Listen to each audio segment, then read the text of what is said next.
வேற லெவல் போங்க மக்களே. தாறு மாறு தக்காளி சொல்றேன்னா மக்களே, இப்போ வாச்ச நான் சொன்னதை ஏத்துக்கிறீங்களா? நான் எப்பவுமே ஒரு விஷயத்த சொல்லிட்டே இருப்பேன், ஞாபகம் இருக்கா? அரோராக்கு ஜென்ரல் நாலேஜ் அதிகம் ப்ரோ. அந்த பொண்ணு பயங்கரமா பேசுறா, பயங்கரமா யோசிக்கிறா. அந்த வகையில இந்த வீட்டுக்குள்ள எனக்கு தெரிஞ்சு எல்லாரை விட அரோரா வந்து பயங்கரமா யோசிச்சு ரொம்ப சென்சிபிளா பேசுறேன்னு சொல்லி எப்பவுமே சொல்லிட்டு இருப்பேன். அந்த வகையில இன்னைக்கு வீட்டுக்குள்ள டிக்கெட் ஃபினாலேக்கான 7வது டாஸ்கா ஜென்ரல் நாலேஜ் டாஸ்க் வச்சிருக்காங்க. ஜென்ரல் நாலேஜ் டாஸ்க்னா இதுக்கு முன்னாடி பல சீசன்ல பார்த்திருப்பீங்க. பிக் பாஸ் வந்து ஒரு 20 கொஸ்டின் கிட்ட வச்சிருப்பாரு. உங்களெல்லாம் அப்படி லைனா உட்கார வச்சு நடுவில் ஒரு பஸ்ஸர் மாதிரி வச்சிருப்பாப்ல. அப்போ பிக் பாஸ் வந்து ஒரு கொஸ்டின் மாதிரி கேட்பாப்ல. கேட்டோடனே அதுக்கு ஆன்சர் தெரிஞ்சுன்னா நீங்க ஓடி போய் அந்த பஸ்ஸர் அமுக்கணும். அந்த மாதிரி தான் இதுக்கு முன்னாடி சீசன்ல வச்சிருந்தாங்க. பட் இந்த சீசன்ல என்ன மாதிரி வச்சிருக்காங்கன்னு தெரியல. அந்த இதை நம்ம வெயிட் பண்ணி தான் பார்க்கணும். மேபி அந்த பேட்டர்ன் மாறி இருக்க வாய்ப்பு இருக்கு. பட் ஜென்ரல் நாலேஜ் டாஸ்க் தான் இதுதான். அவர் ஒரு 20 கொஸ்டின் கிட்ட அவர் கையில வச்சிருப்பாரு. அந்த கொஸ்டினை கேட்டுட்டு மேபி அதுக்கான அந்த ஒரு க்ளூ மாதிரி ஒரு 4-5 ஆன்சரை கொடுப்பாரு. அதுல எந்த ஆன்சர் கரெக்டான ஆன்சரோ அதை நீங்க டப்புன்னு அமைக்கி ஏ ஃபார் அப்படின்னு சொல்லிட்டு அந்த ஆன்சரை சொல்ல வேண்டியிருக்கும். அந்த மாதிரி ஒரு டாஸ்க் தான் வச்சிருந்திருக்காங்க போல. அந்த டாஸ்க்ல இன்னைக்கு அரோரா அவர்கள் வின் பண்றாங்க. என்ன ப்ரோ சொல்ற, அரோரா வின் பண்றாங்கன்னு கேட்டீங்கன்னா எஸ், அரோரா அவர்கள் தான் வின் பண்றாங்க. நான் முன்னாடியே சொல்லுவேன்ல ப்ரோ, அந்த பொண்ணு நிறைய விஷயங்களை கத்து வச்சிருக்கு ப்ரோ. நிறைய விஷயங்களை கத்து வச்சிருக்கு. அந்த வீட்டுக்குள்ள பல பேர் வந்து யோசிக்காத பல விஷயங்களை அந்த பொண்ணு யோசிச்சு பேசிட்டு இருக்கோம். அந்த அளவுக்கு அந்த பொண்ணு நிறைய விஷயத்தை கத்து வச்சிருக்கு. எனக்கு அந்த பொண்ணை எந்த இடத்துல ரொம்ப பிடிச்சிருந்துச்சுன்னா, அந்த பொண்ணு பேசுற அந்த தமிழ் பயங்கரமா, அந்த பொண்ணு வந்து சுத்த தமிழ் பேசிச்சு.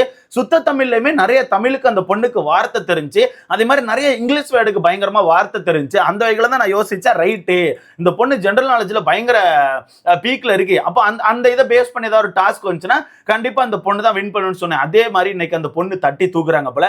பட் எனக்கு என்னன்னா, நேத்து அந்த பொண்ணு வந்து நேத்து அந்த கில்லர் காயின் டாஸ்க் இருக்குல்ல, அந்த கில்லர் காயின் டாஸ்க்ல இந்த கூட்டத்து கூட சேர்ந்து ஆடி இருக்க கூடாதுன்னு எனக்கு தோணுது. ஏன்னா இந்த கூட்டத்தை பொறுத்தவரைக்கும் எப்பவுமே கடைசி நேரத்துல காலை தான் வாரி விடுவாங்க. முக்கியமா நம்ம விக்ரம பொறுத்தவரைக்கும் அவர் எப்பவுமே ஒரு ஆட்டம் வந்தா அந்த ஆட்டத்துல ஒரு ஸ்ட்ராட்டஜியை போட்டு அவருக்கு பெனிஃபிட்டா தான் அந்த ஆட்டத்தை யூஸ் பண்ணிப்பாரு. ஓகேவா? கூட இருக்க யாரையுமே காப்பாற்றணும், கூட இருக்க யாருக்குமே பெனிஃபிட் வாங்கி கொடுக்கணும்னு சொல்லி யோசிக்க மாட்டாப்ல. அந்த வகையில நேத்து அந்த கில்லர் காயின் டாஸ்க்ல நல்லா பாத்தீங்கன்னா, ஸ்கெட்ச் போட்டது என்னமோ விக்ரமே, நம்ம கானா வினோத், சுபிக்ஷா, அரோரா இவங்கெல்லாம் ஸ்கெட்ச் போட்டாங்க. அதுக்கப்புறம் ஒவ்வொருத்தரா உள்ள வந்தாங்க.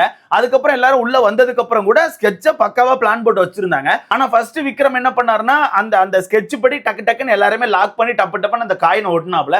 ஆனா கடைசியில அரோரா சுபிக்ஷான்னு வரும்போது அந்த மனுஷன் பக்கத்திலே வரல. ஏன் பக்கத்துல வரலன்னா, அவர் வந்து பிடிச்சி ஒட்ட வச்சுட்டா அது தப்பா போயிடும், ஏதோ ஒன்று கேட்டுருவாங்கன்னு சொல்லிட்டு வேனுக்குன்னே தள்ளி நிற்க ஆரம்பிச்சிட்டாப்ல. அப்போ கானா வினோத் கடைசியில மாட்டிருந்திருப்பாப்ல. நான் கானா வினோத் ரொம்ப தெளிவா மூவ் பண்ணி டப்பு டிப்புன்னு ஒட்டி விட்டு, ஏய் என்கிட்ட ஆட்டத்துக்கு வரீங்களா, நான் பண்ற மாதிரி ஆட்டம்னு சொல்லிட்டு அந்த மனுஷன் ஒரு ஆட்டத்தை போட்டு அந்த மனுஷன் வின் பண்ணிருப்பாப்ல. ஆனா அந்த விஷயம் வந்து நேற்று நைட்டு தான் நம்ம அரோராக்கு வந்து ரியலைஸ் ஆயிருக்கு. என்னடா இது, நம்ம இந்த இதுக்குள்ள போய் தேவையில்லாம மாட்டிக்கிட்டோம் போல, தேவையில்லாத வேலையை பார்த்துட்டோம் போல, நம்ம தனியா தான் கேம் ஆடி இருக்கணும் போலன்னு சொல்லிட்டு யோசிக்கிறாங்க. ஆனா சத்தியமா நேற்று மக்கள் வந்து ரொம்பவே வெறுப்பாயிட்டாங்க. அந்த கில்லர் காயின் டாஸ்க்ல மக்கள் ரொம்ப வெறுப்பாயிட்டாங்க. நான் கூட கொஞ்சம் மக்கள் சாஃப்டா எடுத்துட்டு போயிருவாங்க, சரி ஓகே ஏதோ ஒன்று டாஸ்கை பண்ணி முடிச்சிட்டான்னு சொல்லிட்டு மக்கள் கடந்துருவாங்கன்னு நான் நினைச்சேன். ஆனா மக்கள் நேற்று நைட்டு வெறுப்பாயிட்டாங்க. ஏன்னா இதுக்கு முன்னாடி இந்த கில்லர் காயின் டாஸ்க் வந்து எல்லாருமே ஓடி ஓடி தான் பிளே பண்ணியிருக்காங்க. லாஸ்ட் சீசன் மட்டும்தான் ஆண்கள் பெண்கள் கான்செப்ட் இருக்க போயிட்டு ஒரு கட்டம் மாதிரி போட்டு அந்த கட்டத்துக்குள்ள ஓட வச்சிருந்தாங்க. ஓகேவா? அப்பவுமே லாக்கைக்கெல்லாம் போட்டு சண்டை கண்டையெல்லாம் போட்டு பயங்கர பஞ்சாயத்து பண்ணியிருப்பாங்க. அங்கேயுமே மாத்தி மாத்தி தான் சண்டையை போட்டுருந்தாங்க. ஆனா இந்த டாஸ்க்ல என்ன பண்ணிட்டாங்கன்னா, வாங்க 5 பேர் போய் ஒருத்தர் லாக் பண்ணலாம், 4 பேர் போய் ஒருத்தர் லாக் பண்ணலாம், 3 பேர் போய் ஒருத்தர் லாக் பண்ணலாம்னு சொல்லிட்டு டப்புன்னு லாக் கேம் போட்டாங்க. டப்புன்னு லாக் பண்ணி கவுத்திடுறது. ஒரு லாக்கு ஒரு கவுத்து, ஒரு லாக்கு ஒரு கவுத்துன்னு சொல்லிட்டு கவுத்தி அந்த ஆட்டத்தை முடிச்சிட்டானுவ. அது மக்களுக்கு ரொம்பவே வெறுப்பாயிருச்சு. மக்கள் வந்து நேற்று போட்டு நொறுக்கிட்டாங்க. சுபிக்ஷா, அரோரா, விக்ரம் எல்லாம் போட்டு நொறுக்கிட்டாங்க. இதனால தான் சொன்னேன், அரோரா இந்த ஆட்டத்துக்குள்ள போயிருக்க கூடாது. ஏன்னா அரோரா இத்தனை நாட்கள் தனக்கான ஆட்டத்தை தனியா போட்டுட்டு இருக்கும் போது கடைசியில ஒரு டாஸ்க்ல எவனோ ஒருத்தன் ஒரு பிளானை போடுறான்னு சொல்லிட்டு அந்த பிளானுக்குள்ள போய் தலையை விட்டுட்டு தேவையில்லாம வாங்கி கேட்டது ரொம்பவே தப்பா இருக்கு. அந்த வகையில நேற்று அந்த கில்லர் காயின் டாஸ்க் முடிஞ்சோடனே இந்த ஸ்கோர் போர்ட்ல பாத்தீங்கன்னா சபரி தான் முதலிடத்துல இருந்தாப்ல. சபரி முதலிடத்துல இருந்தாப்ல, 2வது இடத்துல பாரு, 3வது இடத்துல காமு மாமா, 4வது இடத்துல சாண்ட்ரா, 5வது இடத்துல விக்கல் சிக்ரம், 6வது இடத்துல அரோரா, 7வது இடத்துல திவ்யா, 8வது இடத்துல சுபிக்ஷா, 9வது இடத்துல கானா வினோத். ஓகேவா? சோ இதுதான் ஸ்கோர் போர்டா இருந்துச்சு. ஆனா இன்னைக்கு இந்த டிக்கெட் ஃபினாலேக்கான 7வது டாஸ்க் வைக்கிறாங்கல்ல, அதான் இந்த ஜெனரல் நாலேஜ் டாஸ்க். அதுக்கப்புறம் இந்த ஸ்கோர் போர்டு பயங்கரமா சேஞ்ச் ஆயிருக்கு. ஆனா முதலிடத்துல சபரி தான் இருக்காப்ல. இப்போ வரைக்கும் முதலிடத்துல சபரி தான் இருக்காப்ல. ஆனா சபரிக்கு இந்த டிக்கெட் ஃபினாலே கிடைக்கிறதுக்கான வாய்ப்புகள் கொஞ்சம் கம்மி அப்படிங்கிற எனக்கு தெரிஞ்சு போச்சு. ஏன்னா ஸ்கோர் போர்டு அப்படியே மாறிட்டு ஸ்கோர் போர்டு அப்படிங்கிறது அப்படியே மாறிட்டு அந்த கார் டாஸ்க் தான் கடைசி டாஸ்க். இன்னைக்கு நைட் வந்து இந்த டிக்கெட் ஃபினாலேக்கான 8வது டாஸ்க் வைப்பாங்க, ஒரு கார் டாஸ்க் வைப்பாங்க. அந்த கார் டாஸ்க் தான் கடைசி டாஸ்க். அந்த கார் டாஸ்க்ல நம்ம சபரி அவர்கள் சீக்கிரமாவே கிவ் அப் பண்ணிருக்காப்ல போல. அப்ப அந்த வகையில எனக்கு தெரிஞ்சு சபரிக்கு இந்த டிக்கெட் ஃபினாலே கிடைக்க போறதுல. பட் நான் என்ன சொல்றேன்னா டிக்கெட் ஃபினாலே கேன்சல் பண்ணிருங்க. என்ன கேட்டீங்கன்னா அதான் சொல்லுவேன், எவனுமே எந்த ஒரு டாஸ்க் உருப்படியா ப்ளே பண்ணல, நீங்களுமே பல டாஸ்க்ல ஃபேரா நடந்துக்கலாம். அந்த வகையில எனக்கு தெரிஞ்சு இந்த டிக்கெட் ஃபினாலே கொடுக்க வேண்டாம்னு எனக்கு தோணுது. ஏன் அப்படிங்கறத நான் அந்த ஸ்கோர் போர்டு சொன்னேன் உங்களுக்கே தெரிஞ்சிரும். அப்ப இந்த டிக்கெட் ஃபினாலேக்கான 7வது டாஸ்க் முடிஞ்ச உடனே இந்த ஸ்கோர் போர்டுல முதல் இடத்துல நம்ம சபரி இருந்திருக்காப்ல, 2வது இடத்துல அரோரா இருந்திருக்காங்க, 3வது இடத்துல சாண்ட்ரா, 4வது இடத்துல பாரு, 5வது இடத்துல விக்கல் சுக்ரம், 6வது இடத்துல சுபிக்ஷா, 7வது இடத்துல நம்ம காமு மாமா, 8வது இடத்துல திவ்யா, 9வது இடத்துல நம்ம கானா வினோத் இருக்காப்ல. ஓகேவா? சோ இதுதான் நம்ம 7வது டாஸ்க்கு அப்புறம் உள்ள ஸ்கோர் போர்டு. 7வது டாஸ்க்கு அப்புறம் உள்ள ஸ்கோர் போர்டு தான் இது. அந்த வகையில முதல் இடத்துல சபரி இருக்காப்லையா, 2வது இடத்துல அரோராவா, 3வது இடத்துல சாண்ட்ராவா, 4வது இடத்துல பாருவா, 5வது இடத்துல விக்கல் சுக்ரம். ஓகேவா? இதான் டாப் 5 இருக்கா. ஆனா நைட்டு 8வது ஒரு டாஸ்க் வைக்கிறாங்களா, அந்த கார் டாஸ்க். அந்த கார் டாஸ்க்ல சபரியுமே கீழே இறங்கிட்டாப்ல, சாண்ட்ராவுமே ரொம்ப இழிவா பேசி கீழே இறங்க வச்சிருக்காங்க. அடுத்த விஜய் பாரு உள்ள இருக்காங்க, விக்கல் சுக்ரமே கீழே இறக்கியாச்சு. அப்ப இந்த டாப் 5ல இருக்க எல்லாருமே கீழே இறங்கிட்டாங்க. 2 பேர் மட்டும் தான் உள்ள இருக்காங்க. யாரெல்லாம் இருக்கா? அரோரா இருக்காங்க, அரோரா இருக்காங்க, பாரு இருக்காங்க. சோ இங்க அரோரா டஃப் கொடுத்து கடைசி வரைக்கும் ஹோல்ட் பண்ணிட்டாங்கன்னா அரோரா வின் பண்ணிடுவாங்க. ஒன்னும் இல்ல, கடைசி வரைக்கும் இருந்துட்டா போதும். கடைசி அந்த டாப் 2 வரத்துக்கு இருந்தா போதும், அதுக்கு மேல இருக்கணும் அவசியம் கிடையாது. டாப் 2 இருந்து அந்த பொண்ணு கீழே இறங்கினா அந்த பொண்ணு தான் வின். ஏன்னா அந்த ஸ்கோர் போர்டுல பாத்தீங்கன்னா அரோரா 2வது இடத்துல இருக்காங்க, பாரு 4வது இடத்துல இருக்காங்க. அரோரா 2வது இடத்துல இருக்காங்க, பாரு 4வது இடத்துல இருக்காங்க. அந்த வகையில பார்வை பொறுத்தவரைக்கு இன்னொரு 3 மதிப்பெண்கள் மேல எடுத்தாதான் அரோராவை ஓவர்டேக் பண்ண முடியும். ஓகேவா?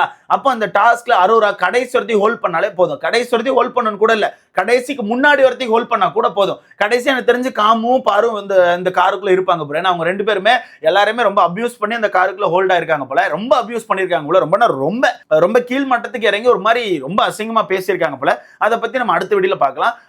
அந்த வகையில எனக்கு தெரிஞ்சு அரோரா கடைசி அந்த டாப் 3 வரத்தையும் ஹோல்ட் பண்ணா போதும். டாப் 3 வரத்தையும் ஹோல்ட் பண்ணி அந்த பொண்ணு கீழே இறங்கினா கூட அந்த பொண்ணு தான் வின்.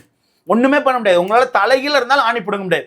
சோ எனக்கு தெரிஞ்சு அரோரா தான் வின் பண்ண வாய்ப்பு இருக்கு. அரோரா தான் வின் பண்ணணும். என்ன கேட்டு அரோரா வின் பண்ணணும். ஏன்னா 5 பேர் தான் இப்ப காருக்குள்ள இருக்கதா சொல்லியிருக்காங்க. இப்ப கடைசியா கேட்ட அப்டேட் படி 5 பேர் இந்த காருக்குள்ள இருந்திருக்காங்க. ஒன்னு சுபிக்ஷா, இன்னொன்னு அரோரா, இன்னொன்னு காமு மாமா, அடுத்தது நம்ம விஜய் பாரு, அடுத்தது திவ்யா. இந்த 5 பேர் தான் ஆக்சுவலா காருக்குள்ள இருந்திருக்காங்க. அப்ப அந்த 5 பேர்ல திவ்யா என்ன தெரிஞ்சு ஒரு கட்டத்துக்கு அப்புறம் இறங்க வாய்ப்பு இருக்கு. சுபிக்ஷா பொண்ணு மட்டும் கொஞ்சம் ஹோல்ட் பண்ணுவா. சுபிக்ஷா மட்டும் கொஞ்சம் யோசிச்சு பிரெயினை யூஸ் பண்ணி கடைசி டாஸ்க்கு ஓகே நம்ம இந்த இடத்துல கேப் கொடுத்தா அரோரா வின் பண்ணிடுவான்னு சொல்லிட்டு அந்த பொண்ணு மட்டும் இறங்கிட்டா அரோரா வின் பண்ணிடுவா. சப்பையா வின் பண்ணிடுவோம். அவங்க 2 பேரும் கடைசுவரத்தி காருக்குள்ளே கடந்து முக்குனாலுமே வின் பண்ண முடியாது. கடைசுவரத்தி காருக்குள்ள கடந்து முக்குனாலும் வின் பண்ண முடியாது. சோ அரோரா வின் பண்ண ஹை சான்ஸ் இருக்கு. அரோரா வின் பண்ணியே ஆகணும். இந்த 2 கேவலமான ஆட்களுக்கு அந்த டிக்கெட் ஃபினாலே போகக்கூடாது ப்ரோ. சத்தியமா சொல்றேன், போகக்கூடாது. அப்படியே போனா கூட அப்படியே ஒரு கட்டத்துல வந்து அரோராவை கேவலமா பேசி கீழ்த்தரமா பேசி இறக்கி விட்டாங்கன்னு வச்சுக்கலாமே. இறக்கி விட்டாங்கப்பா. இறக்கி விட்டதுக்கு அப்புறம் எப்படி பார்த்தாலும் அந்த பொண்ணு எனக்கு தெரிஞ்சு வின் பண்ணிடுவான்னு தோணுது ப்ரோ. ஏன்னா இப்ப 5 பேர் இருக்காங்க, அந்த பொண்ணு டாப் 5க்குள்ள வந்துட்டா எப்படி இந்த இடத்துல ஒரு 5 பாயிண்ட் அந்த பொண்ணு கிடைச்சிரும். 5ஆவது இறங்கினா கூட அந்த பொண்ணுக்கு 5 பாயிண்ட் கிடைச்சிரும். அப்போ இப்பவே அந்த பொண்ணு பார்வை விடலாம் ஒரு 3 பாயிண்ட் லீடிங்ல தான் இருக்கு. 3 பாயிண்டோ 2 பாயிண்ட் லீடிங்ல தான் இருக்கு. அப்போ இப்போ ஒரு 5 மதிப்பெண்கள் கிடைச்சா 7 மதிப்பெண்கள் லீடுக்கு போயிடும். அப்ப பாரு கடைசி வரத்துக்கு இருந்து இறங்கி 9 மதிப்பெண்கள் எடுத்தா மேபி அந்த பொண்ணு ஈக்குவல் வந்துடும் நினைக்கிறேன். ஓகே, மேபி டஃப் கொடுக்க வாய்ப்பு இருக்கு, பார்க்கலாம். எனக்கு தெரிஞ்சு அரோரா வின் பண்ணிடுவான்னு தோணுது ப்ரோ. அரோரா வின் பண்ணணும். அப்படியே வின் பண்ணல அந்த 2 கேவலமான ஆட்கள் யாரோ ஒருத்தருக்கு போனா கூட இந்த மலையாளம் பிக் பாஸ்ல பண்ண மாதிரி எவிக் பண்ணிருக்கேன்.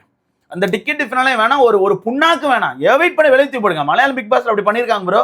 டிக்கெட் ஃபினாலே வின் பண்ண அந்த நபர் அந்த வாரமே எவிட் பண்ணி வெளியே தூக்கி போட்டிருக்காங்க. அந்த மாதிரி தூக்கி போட்டிருக்கேன். வேண்டாங்க, அந்த 2 பேரும் இந்த வீட்டுக்குள்ள வேண்டாம். அதை தான் நான் சொல்லுவேன். அரோரா வின் பண்ணிட்டா அப்பவும் அந்த 2 பேரும் தூக்கி வெளியே போட்டிருக்கேன். இந்த சாட்டர்டே சண்டேக்கு அப்புறம் இந்த 2 கேவலவாதிகள் அந்த வீட்டுக்குள்ள இருக்கக்கூடாதுன்னு நான் நினைக்கிறேன். இதை பத்தி உங்களுக்கான கருத்தை மறக்காம கமெண்ட்ல போடுங்க. அரோரா வின் பண்ணுவாங்கன்னு எனக்கு தோணுது. வின் பண்ணணும், அதுதான் எனக்கான கருத்தா இருக்கு. உங்களுக்கான கருத்தை மறக்காம கமெண்ட்ல போடுங்க. அடுத்த